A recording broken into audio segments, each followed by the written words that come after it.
बिस्मिल्लाहिर्रहमानिर्रहीम। My dear well wishers, अस्सलाम वालेकुम। मैं आपसे मुखातिब हूँ साइकोलॉजी के हवाले से।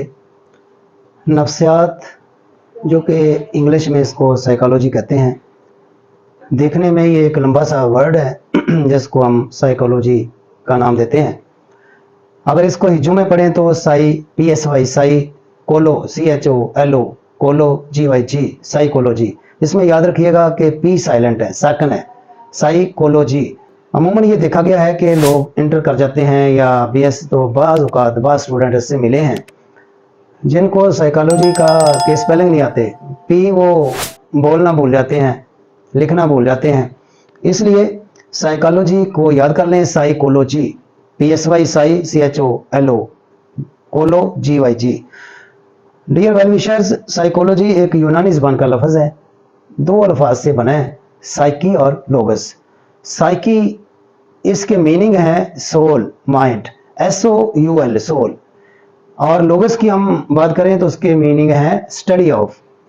अब साइकी और लोगस जब हम दोनों को इकट्ठा करके बोलते हैं तो study of soul, study of mind, आगे आप इसको मज़ीद बढ़ाते जाएं तो study of attitude and behaviour, study of mental processes.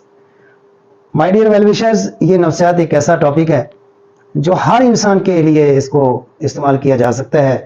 हर इंसान में साइकी होती है, हर इंसान में सोच है, हर इंसान में मेमोरी है, अदराक है। हर इंसान अपने रोज़मर्रा ज़िंदगी के जो इश्यूज़ है उनको निपटने के लिए साइकोलॉजी का इस्तेमाल करता है।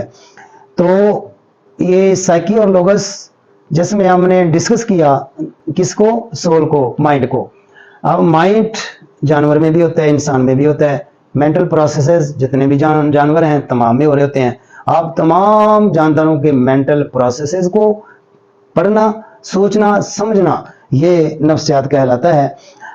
ये डेफिनेशन थी शुरू वक्त की, लेकिन आहिस्ता आहिस्ता जैसे जैसे इसका नॉलेज बढ़ता गया, इसमें मज़ीद डेफिनेशंस आती गई। आफ्टर ऑब्जेक्शंस बहुत सारे लोगों ने इतराज़ात भी किए, नई तारीफ़ें भी आती गई, और इस तरह से इसको हतमी शक्ल ये दे दी गई कि ये जो नफ्सियात है ये ज़हनी अमाल और किरदार का इल्म है। ज़हनी अमाल क्या होते हैं? मेंटल प्रोसेसेस, दिमाग, जो इंसान का ब्रेन है, दिमाग है, इसमें अरबों न्यूरॉन्स होते हैं, एसोसिएटिव न्यूरॉन्स। वो हमारे ब्रेन में हर वक्त वो ऑपरेट हो रहे होते हैं। उनके काम, जितने भी हमारे मैसेज आते हैं वासे खमसा से, हमारे आँख से, नाक से, कान से, हमारी पूरी स्किन से, तमाम हवासे खमसा से जितने भी मैसेज जा रहे होते हैं हमारे ब्रेन को, तो ये एसोसिएटिव न्यूरॉन उन तमाम जो मैसेज होते हैं उन तमाम को रिसीव करते हैं। रिसीव करने के बाद उनके मीनिंग बनाते हैं, मीनिंग बनाने के बाद उनको अंडरस्टैंड करते हैं, अंडरस्टैंड करने के बाद उनके बारे में ऑर्डर्स, जो एनालिसिस करने के बाद ऑर्डर्स देते हैं, अहकामात देते हैं, और उसके मुताबिक इंसान काम करता है। मसलन ऐसे अगर हाथ लग जाए किसी गर्म चीज़ को तो इसका मैसेज फौरी तौर पर हमारे ब्रेन को जाता है, और ब्रेन इसके बारे में ऑर्डर जारी करता है उसके न्यूरॉन्स के हाथ को फ़ौरन वापस खींच लें, तो इंसान एक झटके से अपना वापस हाथ ले लेता है। तो इस तरह से और भी बहुत सारी एग्जाम्पल हम इसमें दे सकते हैं। तो बतौर मुसलमान हमारा ये ईमान है कि इंसान के अंदर रूह होती है, रूह के होने पर ईमान है। जब तक रूह इंसानी बॉडी में है तो इंसान जिंदा होता है, क्योंकि रूह गैर फानी है और ये मकी है इंसान के अंदर। जब तक ये इंसान के अंदर अपने मकान में रहती है, मकान इंसान का जिस्म है, तो उस वक्त तक इंसान जिंदा है, एक्टिविटीज़ करता है, दौड़ता है, खेलता है, काम करता है, उसका दिमाग चल रहा होता है, और अपने नफ़े की खातर, मुनाफे की खातर, अपने नुकसान से बचने के लिए, अपने दीगर प्रॉब्लम्स को सॉल्व करने के लिए हर वक्त वो उसकी एक्टिविटीज़ हो रही होती हैं। ये उस वक्त तक होती हैं जब तक रूह उसके जिस्म में होती है।